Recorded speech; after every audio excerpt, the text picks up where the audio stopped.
Hello, everybody, and welcome to episode 41 of the Titanforge podcast. My name is Dratnos, joined by my friends Tettles. Hey, well, hello, Dratnos. Hello, Trell. Welcome. And our friend Trell. Hello, everybody. My name is Trell. Hello. Good to hear you, Trell. So this week we are back to our regular timing, which will continue going forward for... I don't know. until the MDI starts. Until the MDI starts or something comes up that makes one of us unable to go on a Saturday or whatever. But that's the plan. We'll continue weekly.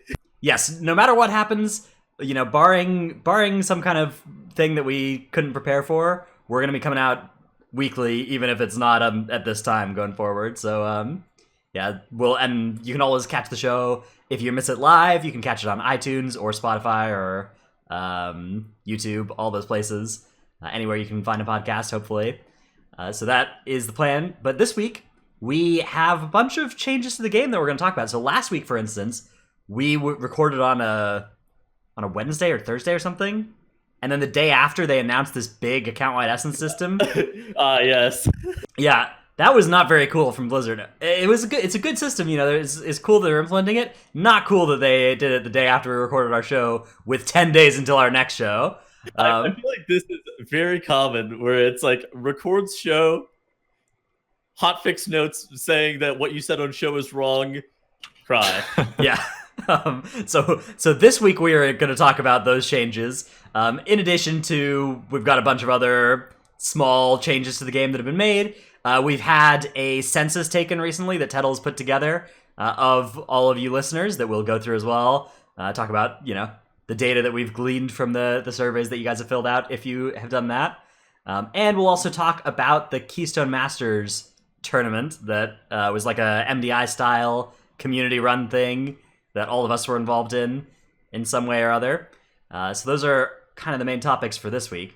But first, let's thank our supporters over at patreon.com/Titanforge, contributing to the show and making it possible for us to record this thing every week. They are Ahar of US Proudmore, grats on the Zoth. Paul of US Proudmore, also grats on the Zoth. King of Skills, VTech XD. Zuko, Ja, Uncle Please Invite, Khalifa Deepog.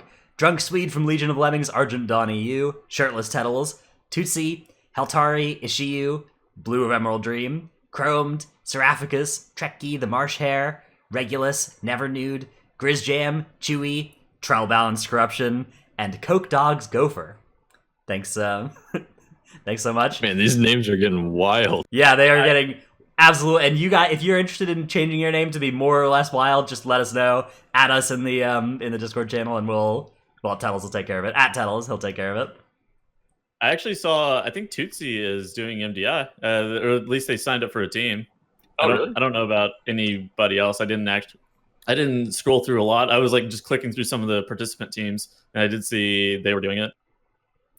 Yeah, there's it's gonna be an awesome MDI season. A lot of teams that I'm really looking forward to seeing, play. Really, some ones that have just signed up are gonna be fun to watch. Especially now that it's split into East and West, and NA and EU are on different, regions. There's gonna be a lot of room for teams that I know of that, 16 can now make every cup weekend or every cup instead of 8, right? Team Dratnos and Jason can now make top 8. Oh yeah, but for a couple of reasons that team isn't going this time. Who knows though? Maybe next MDI. Yeah. Okay. So let's start by talking about the Keystone Masters tournament. This happened last weekend. This is why we couldn't record during the weekend last weekend. So to recap, Tettles was a caster. I was a competitor on day 1, and Trell was a competitor on days 1 and 2. Those are our different jobs. My team, Account-Wide Essences, we lost to Method NA. Had a pretty close match, though, actually. In the King's Dress? Yeah, the King's Dress, we were ahead for a while. We wiped to King Desire twice. That was why we lost that map, but That one was If a there roller wasn't some coaster. fuckery in the Toldegor, account-wide essences also could have won that. Yeah, Toldegor, we Titanforged some explosive spawns like we had never Titanforged them before, which that's always fun. Love that one. Yeah, I don't know. I mean, if we could have killed, we could have played better. We could have definitely played better in that place. Yeah, There was definitely an Eastern region King's Rest going yeah. on. The King's Rest ended up being something like 25 seconds difference, and we wiped twice to Dazar, but I think they wiped once to it as well. So it's not like we were that far ahead. Their Man, base. it was They wiped tragic. twice is some bullshit. I don't One of remember. the- what it was. Yeah. One of their wipes was Lighty leaped to go get the kick on the Void Weaver mob after picking up threat on the other mini bosses, and then while he leaped, it snapped all the mini bosses midair, and they all evade reset and then killed the group. So whenever like Demon Hunters will do the double jump thing, whenever Dazar targets them with the Quaking Leap, if you like double jump, Dazar will like land his Quaking Leap in the middle of the air and like just sit there for a few seconds. I bet it was something weird like that, where that room. I bet that room is what does that. Yeah, that That's room kind of is strange. screwed I up. never thought about that. Yeah, there's some like I think you can also there's stuff you can leap over that'll do bad things. There's like some little 3D stuff on the ground that I think if you Yeah. leap over, bad things happen. I Yeah, think it's Probably definitely related. yeah. Okay. Trell had some more luck in the tournament though. Took the win in round 1 over the boys. How was that? That was very satisfying. They're a close and skill group to us, I think, and we knew it was going to be close. I think we had more risky but faster routes than they did, and we paid for it in the first round that we did. We lost the Waycrest, and then the second 2 games we just performed a little stronger, and I think they had a DC as well, but we were ahead anyway at that point in one of the games. Either way, it was a fun match. Yeah, that was the only round 1 match where neither team used their corrupted token either. So the corrupted token system was you had a preset list of maps that you'd be playing in each series, but once per tournament, each team could use a corrupted token to change the map to any other map that hasn't been played in the series. And that was a huge strategic thing that typically the way that it ended up being used was the underdog would use it against the favorite team. All the round 1 matches except for Trells, the lower seeded team used it against the team that was seeded higher. And then going forward, the teams kind of used them a little bit more freely. But yeah, it was interesting that nobody used it in your match, Trell. Neither you nor the boys. I guess because you guys were saving it for Method, like whichever of you won. Yeah, we were both up. We are going to play Method EU the next Yeah. match after that, so I think that was the plan for both of them. And man, we almost got Method EU. It was so close. Yeah, so you guys got to you got to play Method EU. How did that match go? That one felt really good. We almost. Well, actually, I'd say we did exactly as we planned for in both the first 2 dungeons, and we actually beat them in Freehold, and then we were really, really close in beating them in Underrot, which is our. And then, very surprisingly to us, they used their coin on the 3rd map, and that's their only time throughout the whole tournament. And we got their coin out of the way, and so they took us to a dungeon we hadn't set foot in for a week and a half, and we got owned. Oh yeah, shout out Nataldazar with their 11-minute run or whatever. Like they wiped and they still finished that dungeon in like 13 minutes or something. Yeah, Yeah, we so could have if we would have practiced that first pull like once or twice before that, just expecting something like that. I think we would have had a chance, but man, we were not ready for that pull. So yeah, that was an interesting thing is that both Method NA and Method EU used their coins there in their semifinals matches rather than saving them for the finals.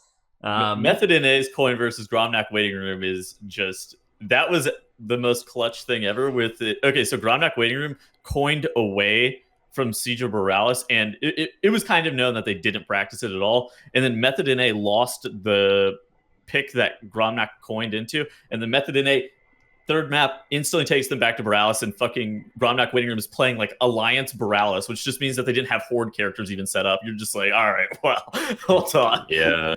Yeah, we would have had to if Method NA had coined us into Siege, we were also playing Alliance characters in that thing on day 1. That was that was really funny that they were just Alliance characters. And they were like, "Why are they Alliance?" I'm like, "Because they didn't have Horde characters. I bet they didn't practice it. Like, if you're only gonna play it once the whole tournament, you're not gonna play that." Trell, we created Horde characters, but we didn't. Luckily, we didn't get picked on Siege. what did you think of the corrupted token as a player, Trell? Would you like to see something like that make its way into the MDI? I have mixed feelings about it. I think it was really cool, and it was a really cool strategic thing to do to like save your team or plan to take out a higher seed than you. I think that's. However, it did make you have to kind of be prepared for all 12 maps, which is or 11 maps, I guess, which is kind of too much. You know, you just can't practice 11 maps. It's not possible with normal time frame. Yeah, I mean, you can't. I don't think anybody can feasibly practice all the maps in that time frame and be okay. So my perspective on the corrupted tokens is okay. Like in an 8-person bracket, I think it's a really good thing for seeds like 8 and 7 because they are gonna just get to like coin the first and second seeds onto their best possible map, and that series is a lot likely to be closer than it would have been with a preset map thing.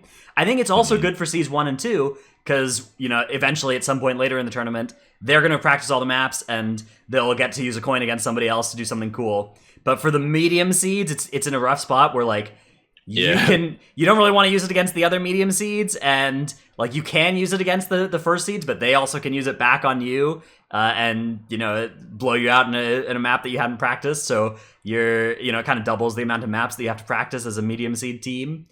And that I can definitely see being not ideal.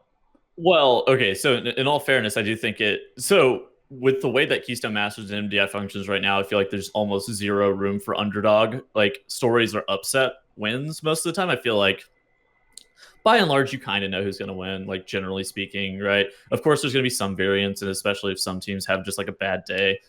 But generally, you're going to know who's going to win beforehand. But with the token system, you can have better underdog ratios where some of those lesser teams, like you were saying, are able to take games or even a full match off of a higher seed team.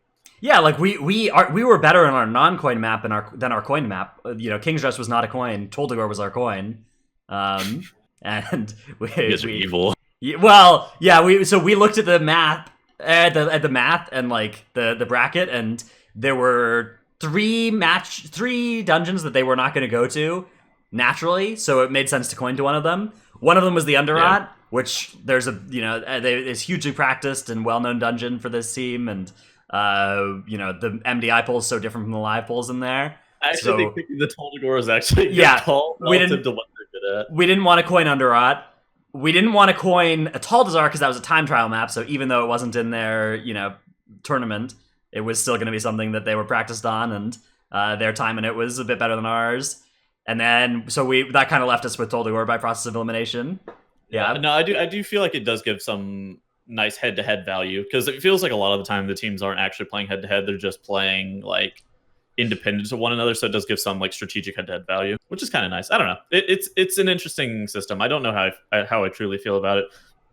That's true. I did like it though. Yeah, I think it's something that I'd like to explore more as well because you're right. Most of the time, like you could in the MDI you could give me like a match and you don't have to tell me who I'm playing against for my decision to be made, right? Like it kind of matters a little bit. Like I'm gonna pull a little bit more risky if I'm up against a like Method EU than I am against an 8th seeded team or something. But it's really not that important, right? You're mostly just kind of playing your own game by yourself. And Corrupted Tokens, I think, did a pretty good job of changing that dynamic, which is cool.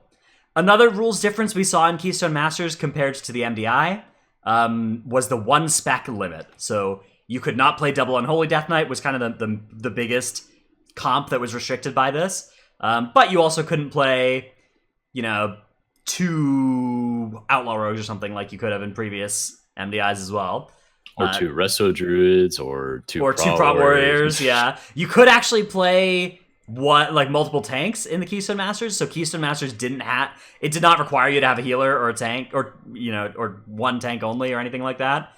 Like the MDI actually does have that requirement this time around, but in practice, pretty much everybody just ran those 1-1-3 comps.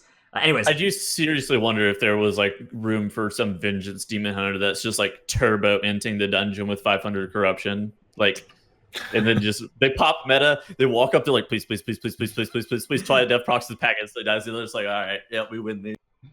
Dude, Nerf and I went to a Toldagor and he had like 800 corruption on of Twilight, and we tried to pull like 1 croc 3 times in a row, and every single time he would die before anything procced. Just like to his eyeball, one-shotting him. Yeah. But the one time it did proc, he like one-shot the crocodile. So who knows? Maybe if you roll the 1% chance, you could win a key like that. That is indeed very cool. And the corruption in the MDI in general is just kind of like an interesting, interesting challenge to solve. So yeah, that was the tournament. The one spec limit I think was pretty good to not see double unholy as much as we would have in the MDI, right?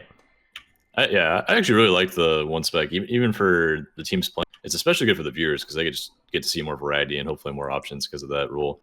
But for our team, it was fun having a group of multi-classers that could play a bunch of different comps and test out and see which one was better day to day. Yeah, we saw some specs. So like Rep Pally may have existed in the tournament only because of the one spec limit. That may have been. Yeah, we'll see if that makes it into the MDI. I think that it may still show up in the MDI. We've got Lip maining that and playing in the MDI for Method NA. Unless Lip gets mind controlled, instantly Hodges his healer, instantly bops the boss. Yep. That's horrible. That happened to us in practice too, and that was one of the big reasons we swapped away from Rep Pally. Imagine getting your boss bopped, and you're just like, excuse me? Belf that? It's just like it causes the boss to live so much longer and then takes away your bop for the huge pull that you desperately need it for later. And it's just like, no, everything's and going wrong. It's not like there's it's not like this is a better target for the mind control than the Unholy Death Knight as well, because if the Unholy Death Knight gets mind controlled, you're just doing 0 DPS on that pull. So like really the only better person to mind control is the Rogue. Please Rogue. Yeah, you're really hoping the Rogue gets hit by that on that boss. Anyways, it was an incredible tournament. Big kudos to all the organizers for Keystone Masters. Really excited to see what they do with it going forward. I'd like to see this tournament run twice a year even at least. And I love the experimenting. Yeah, on the tournament realm was awesome. Experimenting with weird rules was awesome. What did you guys think about the Keystone levels in here? So the levels were 16 for the time trials and 17 for the cups. Trial, did you feel like that was a little low, or were you happy with it? I think either one was fine. They just need to stay consistent. And I said this in the MDI Discord too. I hate it when they put a level out there and then they change it the next week because you have to relearn the dungeons. It's not possible to just do the exact same plan on any given Keystone level. Like cooldown time exchange, defensive time exchange, how much damage you can do to beat certain checks. Because like a lot of MDI pulls are just kill every mob in this pull before you have to spend 6 kicks to stop their important abilities. And so when the level gets raised, suddenly you have less time to do that in, and it's not possible sometimes. Tettles, how about you? Did you have a preference to the level? I mean, for me, it's all the exact same, right? Like, not participating, it doesn't affect me any. Like, from a viewer experience, from a caster experience, it literally affects me 0. Okay. Yeah, I think I liked it at 17 more than 16, and I think I might have liked it even at 18 more than 17. 18 would be a good spot, yeah, for MDI. I just hope they stay there. Going much higher than that, we'd start to get into this rough spot where, like, our damage has scaled up a lot since previous patches, but our survivability hasn't scaled quite as much, especially because we're incurring these, like, Eye of Corruption, massive damage from that over the course of the dungeon. So going to a higher key level than, like, 18, we'd start to get in this range of very dead. So that might be scary. Yeah. But yeah, we'll see. It remains to be seen what the MDI will choose and if they'll choose a consistent number or increase it over the course of the tournament, because historically the MDI has often increased the Keystone level over the course of the tournament. And that may happen again this time if they start low and realize they want to. Let's move on though to our tip of the week section. Tip of the week. This week mine is to get your rank 15 cloak this week if you can, because starting next week, you'll be able to earn Malefic Cores, which increase your corruption resistance further, but only if you got your cloak to rank 15 this week. If you delay this... Oh, really? Yes, yeah. You start earning Malefic Cores the week after your cloak reaches rank 15, and you can earn 1 per week unless you are behind. If you're late to the party, you can earn 2 per week, but then you have to do N'Zoth and Day Horrific Vision instead of either or. So is that heroic N'Zoth or is that mythic N'Zoth? Normal or higher. Normal or higher. Okay. Yeah. Oh, okay. LFR won't count, but the other difficulties will. I think LFR is harder than normal N'Zoth. Yeah, I think you may be right. Like, I mean, if you could get it from LFR, you would maybe queue up with 25 people and do that. But Yeah, it's not easy. I've heard people spend many hours in LFR and Azoth trying to get that thing down. I'm disappointed that you and I forgot that we were supposed to Yeah, get we were world gonna first. try and get world first LFR. Yeah, it's a good thing though that we didn't Yeah. because we would have to wake up so early. We. Yeah, yeah. Anyways, Adral, what is your tip of the week? My tip of the week is tanks looking to do hard content, namely High Mythic Plus. You should go for some versatile and surging vitality corrupt. On Tournament Realm, people have played around with it, and like the optimal sets, even below 40 corruption, you can reach 80 to 90% versatility, which sounds insane, but that's factoring in all the different versatility gains you have while in combat. Like Aegis versatility is way up there, Conflict and Strife versatility. Yeah. It doubles when you play the major essence of that, and you can proc the double versatility. All that combined, you can literally reach 80 to 90% verse, and that's a 45% damage reduction, as well as a lot more damage. So it's just like the giga survivability play. Yeah, it's less damage than like Twilight Dev, right? But it still does do some damage. Yeah, you want to drop a little bit of the versatility probably to gain some Twilight Dev damage when possible, but having that base versatility set is I think having one Twilight Dev in that regard is probably better, just purely due to the threat. So you probably do want to spend 25 of your corruption budget from that on Twilight Dev, though. That's true. That seems like that makes sense, right? Yeah, for sure. A Twilight Dev is just too powerful to not consider. The only problem with this whole system is that it's hard to acquire all these versatile pieces and surging vitality. So like on my Brewmaster, I only have one 8% versatility piece, and that's it. I just gotta wait it out, and hopefully I get good gear.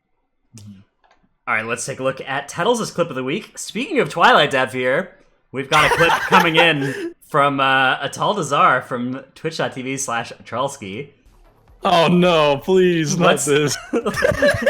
Let's take a look at what happens here. It's gonna be slow. Troll is the back-to-back clip of the week champion here. Kick off. As you can see, facing your camera at a specific angle is very important, especially if you're running lots of Twilight Devastation, as it can pull mobs that you're not in combat Look at that, with. man. Right as I swiped my camera across, it procced. I was Oh, killing an no. orb, and then I looked back, and it procced right at the wrong Yeah. place. And we got some mobs coming in through the wall there. I hate Oh it. no. Delete that shit. You do. Yeah, I've intentionally pulled some stuff through the wall with Twilight Dev in like Toldagor, you know, the raiders or whatever in the cages. I'll often like if we're gonna get them after anyway or whatever, I'll just aim my camera there, try and get them early. Yeah, That's useful. yeah, Ish. yeah. I have pulled the witches in the courtyard through the wall. You know, the ones that's near the maggot corner pack? Yeah. I pulled the witches from the corner, and then it pulls everything in the courtyard with you. And you're like, That's a bad I guess we die. Yeah. Twilight Devastation, I don't know. People say there's it's just a random RNG proc, that there's no skill to it. There's definitely skill in like aiming it. That is actually true, a legitimate like thing. You know, and we can Especially argue while kiting. we can argue whether or not it's like stupid that, you know, these things can happen pulling through walls, like maybe it is, but definitely yeah, the whether you hit, you know, 100% of your Twilight Devs or 90% is going to be a damage difference, and like you can always just be like, oh, it's RNG whether or not it procs at a bad time, but it's also the percentage of bad times for it to proc versus good times is based on your actions. So it's, you know, whether it's interesting or not, whether it's good kind of skill or not is up for debate, but it is definitely, there's definitely some gameplay to it at least. Yeah. Yeah, There's skill in it as a ranged. especially as a ranged. Yeah, I would say significantly less skill as melee. Or as a in melee tank. DPS, it's probably at its lowest. As a tank, I think there's some, because like again, you are kiting. There is a medium. Yeah, sure. Yeah, but range DPS is probably the role that like has the most work to do, because of course you gotta, you know, decide whether or not to be in range at all for it to hit. 25 yards, not the most feasible on a lot of things. Yeah, you just get in this spot where you're really hoping on that final right before it despawns it'll connect. Oh, You ever- or just yeah. Sky Captain Crag, where you're just standing there. You're like, I guess I just never hit this. That's not a good one. Yeah, Skycap and Crag can often confuse poor, fragile, you know, Moonkin brains and get them run over by shark baits. Poor Tuttles. For those who don't know, there's another Tettles death to shark bait clip. You can find it. I died to 15. You can find it in our Discord. Yeah, why wasn't that clip of the week? Yeah, I'm because going on Tettles for makes it. clips of the week. All right. Our next topic this week is we're going to do a review of the Titanforge Census that Tettles put together. Thanks so much for putting that together, by the way, Tettles. Why don't you give us an overview of what the census was, though, for somebody who may not know what we're talking about? So basically, I was just trying to get some data on. I'm sure it's going to be skewed somewhat because it's basically people who want to fill out the census for our show. So it's going to be skewed somewhat. But realistically, I was just trying to get data as to what the viewers of the show enjoyed about relative what their skill level was, so we can cater shows a little bit better towards them. Also fielded some ideas, got some feedback on that. Just in general, it was just to try to structure and see where we were going to take some of our shows moving forward and see like what kind of content people were looking for. Yeah, so we're going to use this to make some decisions about what kind of content to make going forward. We'll talk about the analysis that we are making from it as we go through the numbers. But the first question we asked was, what is people's preferred form of PvE content? We got 719 replies, and a little bit over half of people prefer both dungeons and raid. Of the people who have a preference, the overwhelming majority is dungeons over raids. But there are many more people that are interested in both than in either. So yeah, and the reason for asking this this question is I was wondering if people were significantly more invested in dungeons than raid, like even to where it would eat into that both bar, to the point where it's like, I wonder if it really is to our benefit to make some of those raid shows even early on in the patch. But with it being so all right, so let's say about 60-ish% people prefer both. I think we're going to continue with a similar format to how we structured our shows, where raid is whenever the content is super current, and eventually it ends up tapering off. The first couple of shows of the patch is probably going to be more raid focused, and then dungeon content is going to be all of the rest of our shows basically. Unless we have something that's really specific that we want to talk about involving raid. This was kind of going to be our plan anyways, right? Where raid is interesting to talk about when it's new, and then we don't talk too much about raid except maybe to revisit it once or twice before the next one comes out. And dungeons are kind of evergreen. All right, we can always make content relative to dungeons. As for raids, it's it can get really boring really quick if we're not careful. So yeah, hitting it while it's hot is good, and then just letting it kind of taper off. All right, our next question was, whenever you do dungeons in groups, do you pug 29%, play mostly with guildmates 39%, play with the Mythic Plus group 22%, and then there was a bunch of all of the above mixes and stuff, assorted stuff. Yeah, pug plus group answers. Ended up filling out the remaining slice 10%. Yeah, 10% or so. So that is interesting. We saw mostly guildmates and pugging and Mythic Plus group kind of all having about equal proportions here, with the guildmates being the most popular way. Yeah. I think realistically, what this means to us is that so we made a decent amount of shows on pugging keys. I think realistically, we need to probably make more shows as to how to improve as a group, and a little bit less as to how to pug. I think that's probably something that we should take away from that, is how to take your group of guildmates or your Mythic Plus group and push them to become better and to improve as a collective whole, and less of a how to get into groups. Yeah, because if you added together the M plus group and the mostly with guildmates, it would you'd be above 50% there of the responses. And I think making stuff about how to pug is, valuable it is too. Important. I think it's that very important. Even people who don't pug primarily still benefit from learning how to pug better. But yeah, we'll use that to decide what kind of stuff to make. We definitely, a lot of people ask how to get a Mythic Plus group better, and we will try and make some content in that vein. I also think we whenever Shadowlands beta starts coming around and we're all doing content related to that, I think creating a show as to how to approach the dungeons themselves and being able to figure out some of the nuanced tips and tricks and revolving around that is probably going to be set up for a good show as well. How to learn how to do new dungeons. Exactly. Yeah, I think that's going to be really interesting, and that's a skill that Mechagon so kind of tested it recently. But yeah, it's that's one of my favorite parts of new expansion. All right, our next question was about informative or opinion-based shows. So 63% of respondents preferred shows that are a mix of opinions and one informational topic. So the healer episode, the tank episode. 30% want information mostly. So these have been our dungeon episodes, our Talzar episode. tips for affixes and stuff. And then the remainder, less than 10%, were on the opinion mostly show. So talking about just our thoughts on things in the game. So this is no surprise here. I think people often will always say they prefer informational as well, even if they'll actually want more of a mix too. So that, these are things, for instance, where in a lot of games I've seen players kind of we're not great at saying that we like some fluff too, even if we do.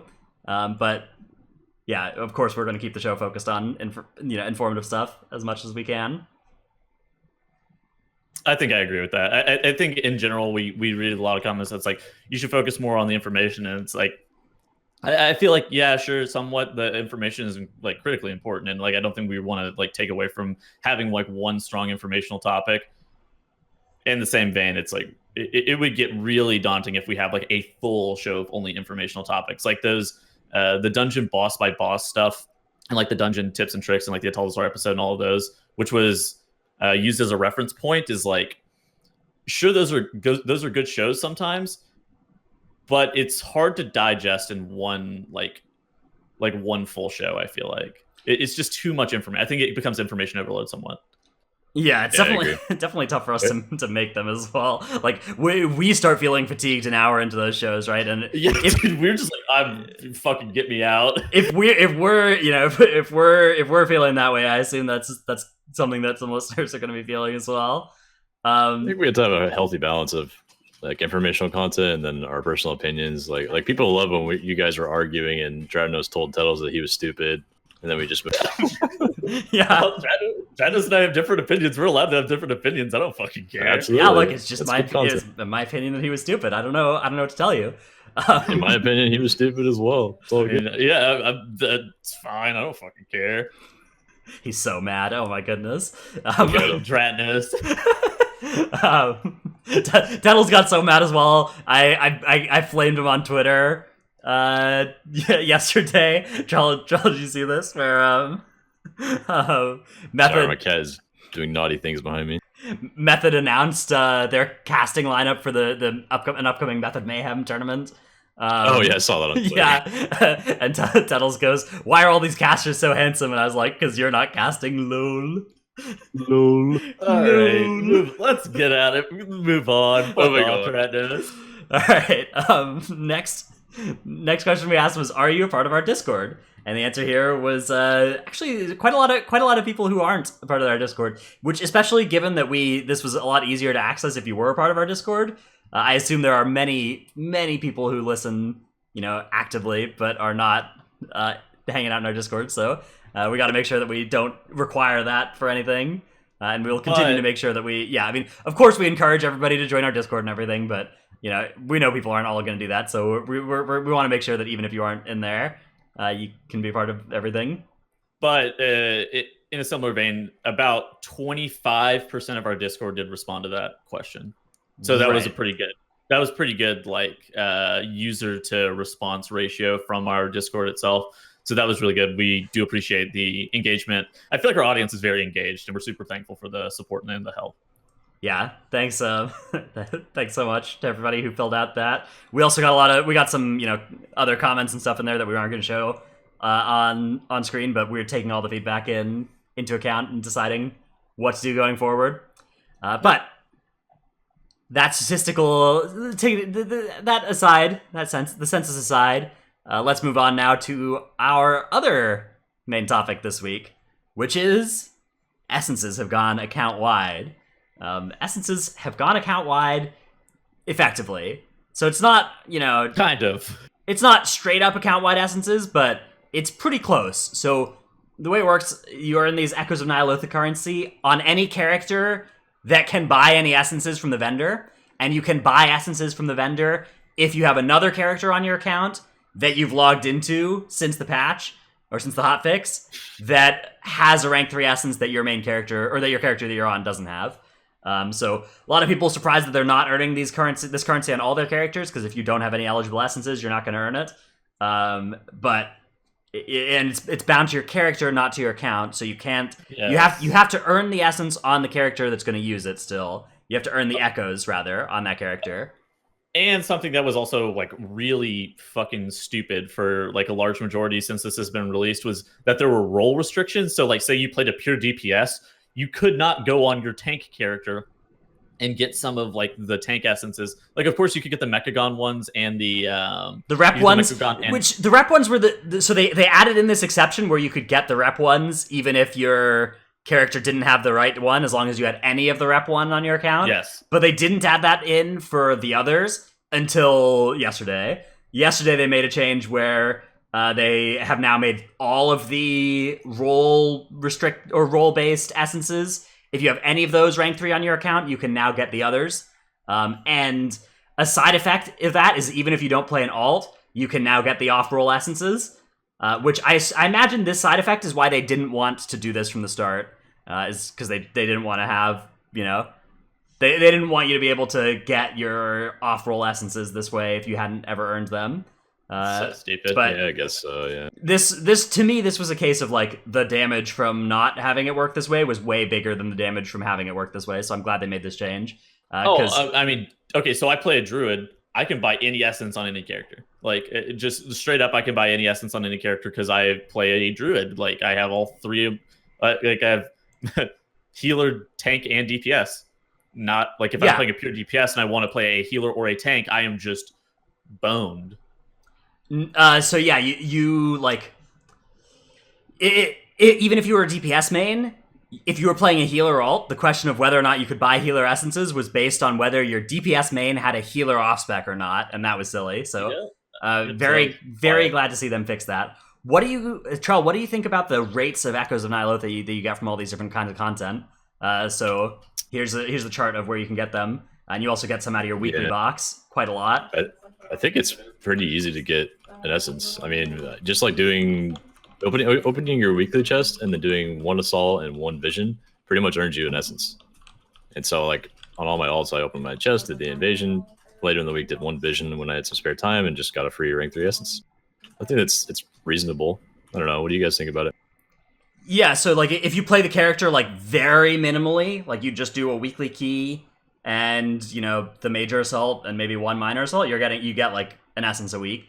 If you play the character, more than that, if you play like some keys, you do some horrific visions on it, and your assaults, you're gonna get multiple essences per week. And you only need a couple essences before your character is like set, right? Like you buy your best major on day 1 of this hotfix or day 2. If you whatever you get it within the first week pretty early, and then you fill out whatever minors you need over the next couple days, and your character is set very, very quickly. You also get 75 from Heroic Darkshore. I've been doing some Heroic Darkshores on some fresh rat characters, collecting those 460s.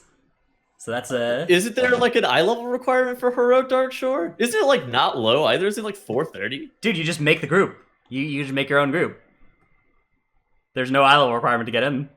Oh, it's not the heroic one. It's the normal Darkshore. Normal does have an eye level requirement. Heroic, I played at an eye level lower than would be required to queue for heroic, but by virtue of being the person creating the group, it doesn't matter. Like I would not have been able to get accepted into any groups if I was signing up for them, but creating the group, you're chilling. So it's like abusing the LFG system. I see. Well, like I was also join a heroic. Raid and you inspect the leader and you're like, wait a minute, they're like 400 eye level. That's the thing though. That's the way these things work. Is one person gets to be undergeared because they've gone through the trouble of setting up the group. Now in my case, it wasn't hard because I turned on my stream and I was like, all right, Heroic Darkshore, come sign up, and just a bunch of people want to do it because I was streaming. But even if I wasn't, it would fill up pretty quick as an undergeared new character. So if you're trying to gear up a new character, start a Heroic Darkshore group. It'll take 10 minutes to fill or whatever, but it's a good way to get a 460. Other than that though, I think these sources this is a pretty good amount of Echoes of Nyloth that you're getting from most stuff. I think the big source that lets you get it really fast, turbo fast, is the Heroic Visions, right? 150 per full clear Heroic Vision is a lot of Echoes. You can get many essences per week, particularly on like if you have alts that you had some extra vessels on going into this week, you could get so many essences this week. Yeah. And for newish alts, this is not going to be a huge source. because you don't actually get all 150 until you start full clearing. But even then, for new alts, like you can do your emissaries even if you're trying to hard rush towards some mandatory essences, and everybody is going to have all their essences in like a couple weeks. So all right, so a couple things I've actually seen on Twitter and a couple questions I want to pose. So the first one was I've seen people complaining about not being able to trade like essences from character to character. Personally, I feel like it's okay the way it is right now. How are you guys feeling about it? I think it's okay. Yeah. yeah, I have no complaint. I wouldn't have minded getting BOA stuff, but I also don't mind having to do assaults or horrific visions on my alts to get stuff on my alts. Like my problem with essences not being account wide was never that I didn't want to have to play the other characters to get power. It was that I didn't want to have to go do Eternal Palace or Nazjatar ally quests on my other characters. Yeah. So you can do the content that you enjoy on your alts and still get your essences. Right. That's the big thing for me. The other thing I saw is somebody was complaining. I think it was Lizelle. He was complaining about having to do quote content he still doesn't even want to do to be able to purchase to like get the Echoes of Nyalotha for his character. And I was like, I read that, I was like, dude, there's no way. I was like, you can't just not want to do horrific vision, like whatever. Even if you don't want, even if you don't do any horrific visions on your character, like what are you doing on your character? Are you like raiding PvP Mythic Plus? Those are all the like things that people do like because they think that's fun, and you get essences from all of those things. And I can understand in this first week, how you're if you're maybe like, okay, I want 2 essences. How am I going to get 1,000 echoes as fast as possible? And you're left feeling like you're doing some not fun stuff, but like. If you're willing to wait more than literally, 3 days, you're just going to get all the essences your character needs. Yeah. There are a lot of legitimate complaints about the system. The role locking thing was silly. You could maybe still make an argument about like returning players being left behind and requiring returning players to go to Eternal Palace or whatever is something that I'm still not feeling great about. But another great complaint about the system was that it came so late. But I don't think there's, I think a lot of the other complaints have been unfair. And I agree. I feel like it's like an okay system. You should have to play the game to be able to like get stuff. Like what the hell? You can't just not play the game. I mean, yeah, you can literally just do visions and you'll get the essence. There's a class of like tweeting people that are in like world top 10 guilds that basically every tweet they say is like the game should be tournament realm. It's just that phrase, but written in the context of like, here's the game mechanic on the live servers that make it the tournament realm. I would love the game to be tournament realm, but I do see why it's not. I would hate that. That's just like so unfun. Like, yeah, I mean, again, I don't think it's unreasonable to think that for people to want that. Like, I think that those people probably would enjoy that, but. It's something to keep in mind is if somebody's always advocating for that, like that's probably why they like that explains how they react to everything that way, right? Yeah, it's because they just want everything to be tournament realm-y. Okay, another change that we saw coming in last week. Again, this was right after we recorded our show. Horrific Vision loot is always going to corrupt, and starting this week has always corrupted. So every item you get out of a Horrific Vision has been corrupted. You guys gotten any good items from Horrific Visions guaranteed corruption? Nope. Oh, I did have a couple visions where I got 10 total mementos because I DC'd like instantly when I entered the vision. That was awesome. That's true. You can still get Azurite as well, so Azurite not corruptible, of course. But all of the other stuff that not the Azurite levels will be corrupted. Okay, so at the 460 level, what is the equivalent of like a 3 mask at base? You have the opportunity to get a piece of Azurite. Same at the 445 level and 430. Yeah. 445 being the full clear with no masks, and 430 being the 2 side areas and boss. At least you can't get a 470 or 465, right? The first 2. Well, honestly, if you could get that Azurite at 470, some of it is pretty nice. Like for Elemental Shaman, it's one of it would be a way to get Igneous Potential and Tectonic Thunder on the same piece without doing PvP, which would be kind of nice. Like some of those Azurite pieces are kind of chilling. They can't drop at 470 though, can they? I don't think I've seen anyone. I've only ever seen it at 460. Okay. I get Azurite all the time in my 460 boxes and never at 465 or 470. I do think that horrific vision loot automatically corrupting is actually a decent fix to the system, but I think it is a little bit too late. Yeah, I think that what they could have done is just had corruption drop rate just go up. After the first couple weeks after Race to World First is over, just up the drop rates from all sources, I'd say. Yeah, I agree. Or maybe just like one piece of loot guaranteed corrupt from Mythic Plus, something like Raid Boss always drops at least one guaranteed corrupted piece. I don't know. They could definitely improve a little The bit. problem is that you just don't have enough. Like, there's just you don't have enough unique corruptions in your bags, especially since some of those are like Gushing Wounds is like 1 in 52. Gushing Wounds, like it's 1 in 52, and you have to roll it on a high item level piece as well for it to be. It's not like Twilight Dev where you can wear like a 445 Twilight Dev piece and be fine. So hard to get the right corruption. Still, it's better, but it's still hard. Yeah, there's just like a boatload of combinations, and it's like you only want maybe a third of them, maybe 25%. Yeah, it's tough. I really do like the upsides of corruption. Like, I really do like these interesting decisions of how much Surging Vitality, how much Twilight Dev do I run. You have these decisions of like, how much is my corruption budget, and also how do I spend it? And that's a cool. Yeah, that's true. I do enjoy that part. I feel like that's something that we haven't had with gear for a really long time. Is that sort of actual like serious decision making? I am a very large fan of getting avoidance on all of my loot. Dude, I got 3 avoidant pieces in 4 horrific vision runs on one of my guys. It was pretty, my Guardian Druid's epic. weekly chests have been 2 leech pieces and 1 avoidance. No damage whatsoever. Nice. Better than the trinkets, right? You just get 475 Midas Talisman or whatever, and you're... Oh, my Demon Hunter also got a Midas Talisman. Hell nice. We love those. Okay. Yeah, I think good change, and corruption has had some serious drawbacks since it came out, but and whether this has been a good change, but of course kind of late into the cycle, and we know corruption is probably going away into Shadowlands, and they probably aren't going to bring back something that looks exactly like it. But I do hope that they carry forward the good parts of it, because there has been a lot of good things from corruption too. It feels good, right? Like it absolutely feels good whenever I play my druid with 2 gushing wounds and 7 tiers of expedient. It feels insanely strong, but then you also have the problem of like the path to get to there also felt terrible because I'm looking at other people who just randomly got it. I think that there is room for deterministic loot rewards in the game somewhat. Like not all loot in the game has to be deterministic, but I think there is room for some. Yeah, I mean, RNG is always going to be a part of the game, but I think that you can look at like, okay, what's the average time to acquire a good gear set? What is the like variance? What's the standard deviation here between how good different people's gear is going to be?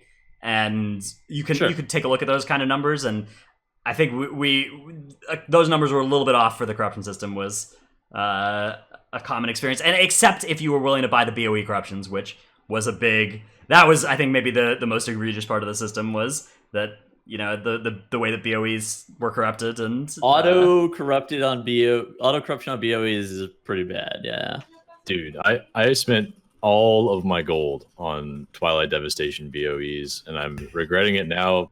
Man, I don't know. I feel like I had to be relevant early on. Yeah, I mean, I don't blame you. Like the top guilds spent 9 figures of gold on BOEs, and that's it was kind of interesting because like if you just had 10 million gold to throw away, you never ran into this problem of not having viable corruptions. But if you didn't, you're just sitting here like watching the Race to World First stream, and like each player has 3 BOE corrupted slots wearing their BIS corruption, and you're just like, okay, these people are playing a slightly different game than me. That's I don't think a good look. I don't hate that they're playing a slightly different game than them. I hate that they're playing the bring out daddy's credit card game. Right. Yeah, that's the thing is you could be playing that game if you bought your cap of WoW tokens. So yeah, not the best part. You just said your own credit card, not daddy's credit card. God, Tettles. Every credit card that Tettles uses daddy's credit card because Tettles is daddy. All right, next. Thank you, Dradus. I approve. Moving on. Moving swiftly on. We've also got a new change here for coming out yesterday. It was Blizzard has started doing 100% player experience buff. So with this experience, I maybe would have learned to not say the thing I just said a little bit ago. And it stacks with heirlooms. So that's a very quick leveling increase. If you were trying to get a character up to 120 right now, that's something that you can do probably faster than ever before. Maybe about as fast as, like, at the highest levels, Korak's Revenge was really fast too, but this is applying to all levels, so. But it's significantly slower than the Otterbound potion bugging. Yes, that was really fast. This is going to be interesting, though. I think that a lot of people are going to get up to 120 on some new characters. If you're trying to level a fresh alt and get it into endgame stuff, you can do that fairly quickly now. They've sped up the whole process by so much now. But also doing a level squish going into Shadowlands too, so it may be worth your time to level up some of your characters all the way up to 120, so they're not like squished down to something that's really low, right? Yeah, they're also speeding up leveling in Shadowlands. So the analysis that I've seen has mostly been that it's going to be about the same, like either leveling up now or in Shadowlands, but it should take about the same total amount of time. But if you do it now, you're getting it out of the way in a time that you can't spend doing Shadowlands content, right? So true. That's the opportunity cost is lower. This is also a good time, if you have a lot of characters at 120, you can get Heritage Armor. Doing Death Knights for Heritage Armor grind is the fastest way to do that generally. So if you want to get some Heritage Armors, now's a time to do that. I forgot about that. Or if you just want to get ready for the potential case in Shadowlands of wanting to have multiple characters of the same class for being in different covenants. If you're a mage main or whatever, and you only really like playing mage, and you've only ever liked playing mage, and you've never really wanted to play alts because they weren't mages, this might be a time to level up another mage or two, and then you can have different mages per covenant for each covenant, and that might be something you want in next next expansion. Well, I do have 2 Moonkins, so maybe this is my time. Yeah, the 2 Moonkins got made for legendaries, though, not for anything else. That was a bad system at the beginning. Maybe it's time to level up my level 20 Void Elf Monk. Ooh. It's been sitting in my character screen for like a year. Yeah, could be fun.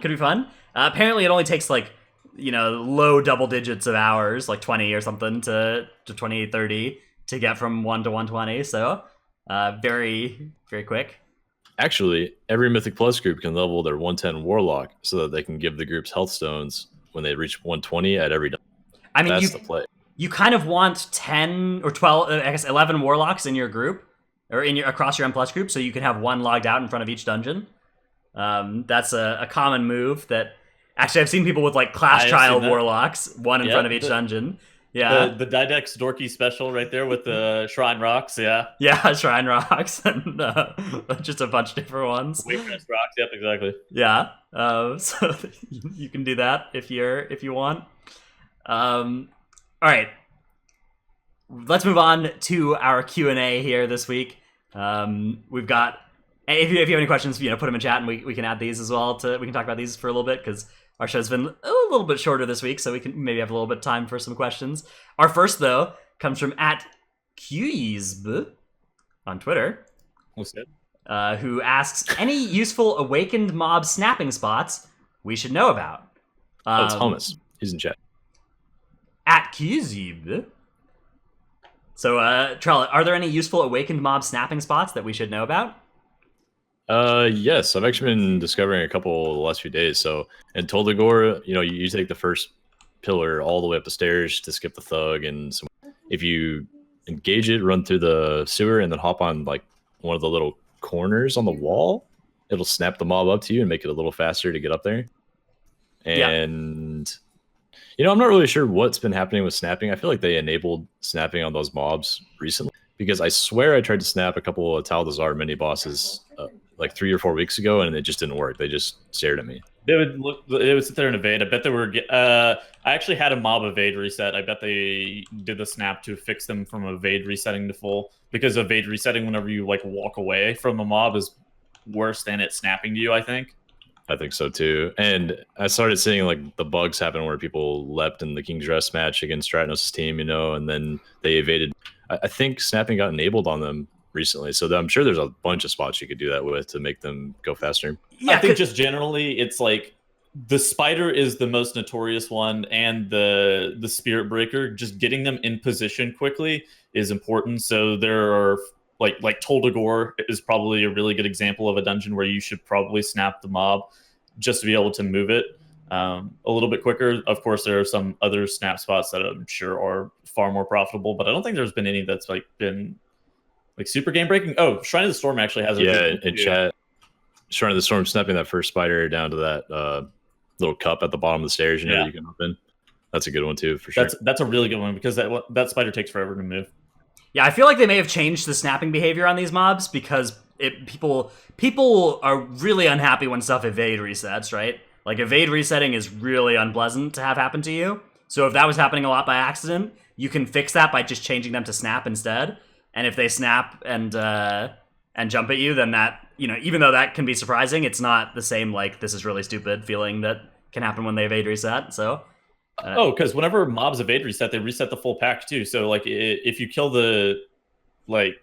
it's really bad though. Yeah. I mean that's why snapping exists, is because it's like the least bad option for what mobs can do when they can't find a path to you. Often for like in terms of how it feels as somebody who's done it by accident. Sure. All right. Question from chat. Jeff DMK asks, How should Blizzard fix the lock rock requirement for Mythic Plus? I think the answer for this is when the Keystone starts, if you do not have a Warlock, as in the 5 people in the dungeon, delete health stones out of people's bags. When you zone into a dungeon, if you run out and you grab some health stones, and you run back in, delete health stones out of people's bags. Like if they're alternatively, I don't know if this is necessarily a problem, right? Because only so few people are doing this generally anyways. Is it really a problem? And if you don't have the Warlock in your group, you only get 3 health stones. Is it that bad? I don't think it's that bad in terms of like the magnitude of the problem is not big, but like it's definitely just pure bad that you can do this. It's an advantage that's annoying to deal with. Yeah. And the fact that they already tried to fix it, and I just don't think they realize that you can still have health stones in dungeons without warlocks, because they removed the ability to get them from the proving grounds while back, which is what everybody did. And then since they fixed that, you just invite a warlock friend or your warlock on a second account. Well, yeah, okay. And there's an opinion in chat right now that's saying it's like not good for the warlocks themselves. I don't think it matters for the warlocks themselves. It's not good for warlocks because warlocks are bad. Like there are stories of you getting like invited, you drop health stones, and then they kick you in LFG, but like I think is that a thing? That's not if that's a thing, that's weird. Yeah, definitely don't do that, man. Just like get on an alt or something. But yeah, I think that's probably more of a something that doesn't really happen all that much. But apparently, people in chat are saying, yeah, I've had that occur to me. That's a thing, lol. So that's a weird one. I don't know about that. That is bad. I think generally health stones are not that impactful is more of my point. Yeah. They feel pretty impactful for me in Hikes as a tank, but I can see other. They're percent health based, right? They can be pretty big for like specific pulls or just for affixes like Grievous, getting yourself out of Grievous with a health stone, even if you only do that 3 times per dungeon, is pretty big. And you can have like your Havoc DH trade it to your tank after the tank has used all theirs, and that your tank can get more that way. Sure. Yeah, I've lots of memories doing like very top level keys and using 5 or 6 health stones as a tank with no warlock in the group. Like it's super.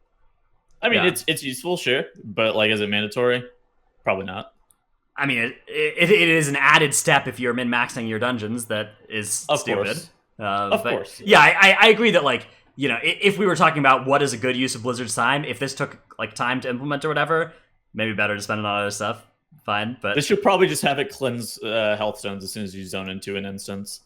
Yeah, I think that would be. Well, actually, no, because then the warlock would just like walk into the instance. Warlock would, yeah, it needs to be like on key start. On the key start, like cooldowns resetting. Then the warlock drops the health stones like as soon as the key starts. That would probably be reasonable.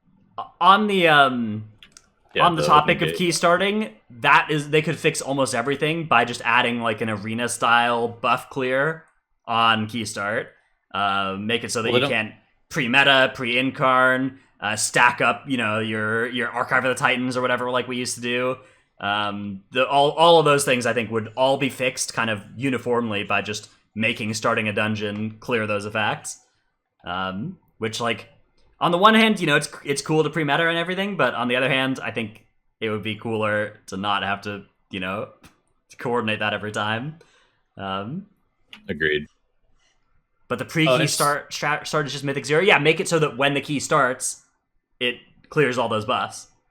It should. And it should also probably reset cooldowns. I think it should even reset 2 minutes and stuff. Sure, like yeah, I'd be fine with it clearing all your buffs and resetting all your cooldowns. That would be good, I think. And clearing your sated and everything. I think it does that, though. You're right. Yeah. Good. Somebody in chat asked what level of... if we asked on our census what level of dungeons are people doing. So generally, so it looks about 65% of our people are doing keys in the range of 15 and 19s, where 22.5 are doing weekly 15s and lower, 12% are doing 20 plus, and some very small amount are doing cutting edge keys. 2.1%. Doesn't surprise me. That sounds about what I would have expected. Yeah. Most so people in the 15 to 19 range, yeah. So it's 35% are at 17 to 19, while 24% are 15 to 17. That's generally where we aim our knowledge at anyway. We try to cover like the 15 to 19 key range and then add in little tidbits here and there for higher level. It's hard to target that key range sometimes though, because so many strats change as you go up. Yeah, we try and make sure that we're making content for everybody, but it's tough for us to like know what the problems are in +7 keys because like that's just such a different thing than what we spend our time doing. But yeah. I don't know. I don't think we have desire. I think generally speaking, we don't really have desire to make content for people who are doing like 7s. Yeah, I mean, I think that if you're doing 7s right now and you're interested in getting better, like you can still learn a lot of stuff from the higher level keys and like the stuff that you need to do to get better than +7s is not. There's a lot of different things you can do to start timing higher than 7 keys, right? Definitely, yeah. So whereas the amount of areas of improvement kind of shrinks as you get to higher keys. Okay, next question comes from Czar of the Sky, who asks, would a Mythic Plus rations item be a bad idea? It costs a currency that you gain from playing Mythic Plus, and it contains health stones, some food, maybe M Plus only flasks, that kind of stuff. Would you guys like to see like M Plus consumables that you can only use in M Plus that you can buy with M Plus currency? I have to think about that one. I think if it was like usable outside of dungeons, that might be a bad thing. Yeah, I would like to see this. I think this would be cool because it would be nice to not have to spend 10,000 gold for supplies from the auction house. Yeah, that's very. So I spend like 100,000 a week. Different crafting materials, bro.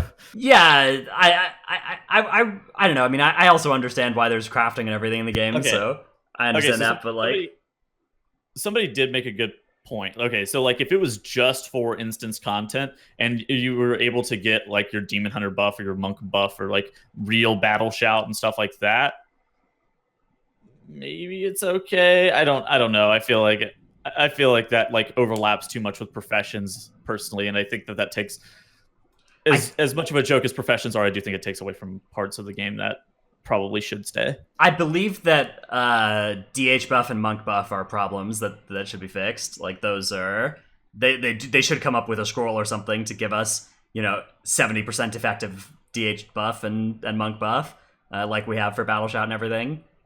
Those are, I think, that would be cool. Yeah. All right. Last question comes from Snoops TW. How has this season changed in class spec tier wise? Any new best specs? And classes. Trell, what do you think? Demon Hunter. Okay, Vintage Demon Hunter. Yeah, I'm about that too. Yeah, Vintage Demon Hunter owns. I think Beast Mastery Hunter has been very good. Say, yeah, as well. Beast Mastery is really, really strong. It just does so much damage in every situation. Yeah, and MDI is the classic example of every class in the key has to have like 45-second cooldowns for the most part, and Beast Mastery Hunter fits that profile very well. And on live they do plenty of damage in high keys as well, so they're just well balanced. I definitely agree with that. I also think Fire Mage somehow has gotten even better than they were before, and Rogue has gotten significantly worse. Yeah, it's kind of weird because Rogue is now just like it's like a 0 DPS spec that you bring literally just for the utility, and like it's still correct to bring them. Like you still bring a rogue, even though they do 0 DPS most of the time. But like I don't know, it's definitely more healthy than it was when you bring when you brought triple rogue. But it feels bad. Play double rogue. Yeah, you used to be able to play double rogue, dude. Now double rogue is just a bad. It's awful to have like more than one rogue in your group. You're trolling, but the first rogue I think is still pretty good. You don't need them anymore though. Like you can play without a rogue. I think there's still Biss in several dungeons, like Atel and Toll the Gore are my two big ones that come to mind. I think possibly double Demon Hunter Fire Mage would be a better comp in general. Yeah, or like Demon Hunter, BM Fire. I guess that runs into kick problems though, in some dungeons. But even then, it's probably not too bad. Rat Pally has been another spec on the come up that we've seen a little bit in MDI, and I think also doing pretty well on live. I think Moonkin got worse this season. Maybe a little bit worse than in Beguiling, so. yeah. I don't know. Trees have some utility, but they're like some good utility and some new utility, but it feels like a little bit less important utility. I mean, it still has the same level of utility. Just like realistically, the downside of Moonkin is that everybody does so much on-demand fucking burst damage, and you don't get 2 sets of cooldowns unless you're actually playing Tyrannical. For some reason, bosses this season are only lasting, like on Fort, they're only lasting 2 minutes, and it's just like, all right, I just did a Fort 23. Why the fuck is that boss 2 minutes long? I'm like, I didn't get too used to my cooldowns. Okay, so like if I get too used to my cooldowns, I will actually end a boss fight at 90k DPS. If I only get one use, I only end at like 70, 75, and you're just like, all right, I guess we're fucking not doing damage here. Yeah, it seems like something happens at the 2-minute mark where our mage lights on fire and then the boss dies. I'm not really sure what happens there. Yeah. Mage is so overpowered right now. I don't actually think Enhancement is doing better. I think that one guy is just doing keys again. Yeah, I mean he was owning with Enhancement in previous seasons, right? As well. He was 3,800 last season. Like right. Good player. Like I think Holy Pally is better. I think Restored is still incredibly good though. What do you guys think about Mistweaver? Talking about healer. On live keys, I think it has good potential. I have no idea. I think that it's going to be an MDI thing. I'm kind of not expecting to see it actually all that much in the live top keys. Like I think that it doesn't scale all that greatly into 25s like Holy Paladin does. But I wouldn't be shocked to see Mistweavers in the top keys. I just think you'll see more Holy Paladins and Resto Druids. I would say it could possibly be A tier. Like the question was, it'd probably be a solid B tier at least, but someone might be able to push really far with it. Yeah, definitely. It's definitely in that range where it's like you would not be shocked to see one. Like it wouldn't be like a huge thing of note, like it is when there's an Enhancement Shaman doing as well as one is. It's like that. It's like that Andy Brew shit. It's not that Brewmaster Monk is that great this season. It's that Andy is a freak player. Right. He's a good player, and he has the best gear in the world. Yep, those are definitely, and he's very, very intimate knowledge of the spec, and also like there's a little bit of a weird effect in these first couple months of a patch where if 100 Brewmasters have killed N'Zoth and 3 Prot Warriors have, there's a huge disparity in like how many raid geared Brewmasters there are versus Prot Warriors, right? So it takes a little bit of time to have the specs that are good in Mythic Plus and not raid start performing better than the other ones, the specs that are good in raid and not Mythic Plus. Just because of that gear. Anyways, that's an interesting topic. Maybe we'll do a longer talk about the metagame as a main topic in a future week, because I feel like we've got a lot we could talk about for that. Yeah, for sure. That could be a fun thing to do. But for now, that'll be where we end this week's show. Hope you guys have enjoyed. We'll be back next week for another one. Bye, everybody.